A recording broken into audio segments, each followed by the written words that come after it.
mzuri sana.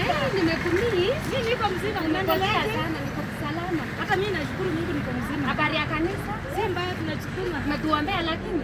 Lazima tuombe. Mimi niko biashara, lakini nimekosa mtu wa kuanzia kazi. Lakini lazima uende kanisa, usikati biashara usahau kwenda kanisa.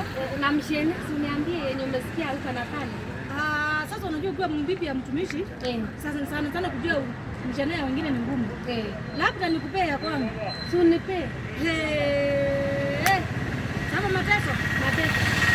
Hata kama mimi naitwa mbibi ya pasta. Lakini nataka hiyo hiyo. Mimi natamani maisha yako. Mimi natamani nijue bibi ya pasta, bibi ya pasta anawekanga mzuri. Unajua mimi najifanya juu lazima yani nikaribishe Bwana kwa kanisa. Yaote kumbili pale kwa matandao.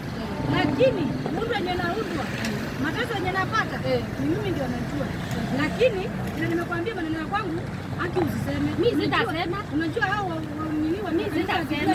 Wallahi sitasema hata sitasema ni mimi. Umeshona mdomo? Ndio, ni sawa. Unanijua. Unajua tu akijua sasa hata kuja kanisa. Hiyo sandaka ndio mnategemea sana. Ndio sitasema. Sawa. Asante. Haya, sawa. Sitasema usijali.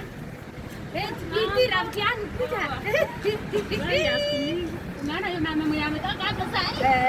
Acha nikwambie ameenda hapa anasema nisiko na vyeti ya wife. Amesema nisikwambie lakini nakwambia kiwa moto. Acha nikwambie macho ni bibi ya pasta. Alafu anakuja ananiambia anatesa.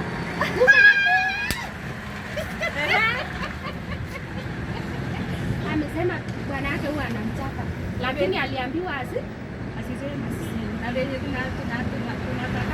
Na mimi nimesema sitasema. Na nimekwambia na sitaki kujua. Nakwambia. Mambo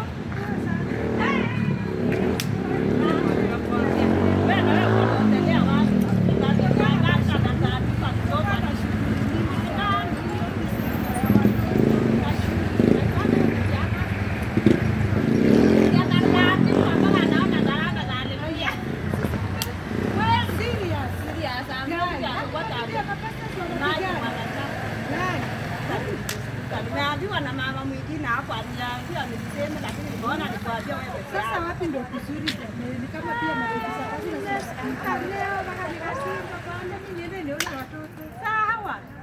Haya.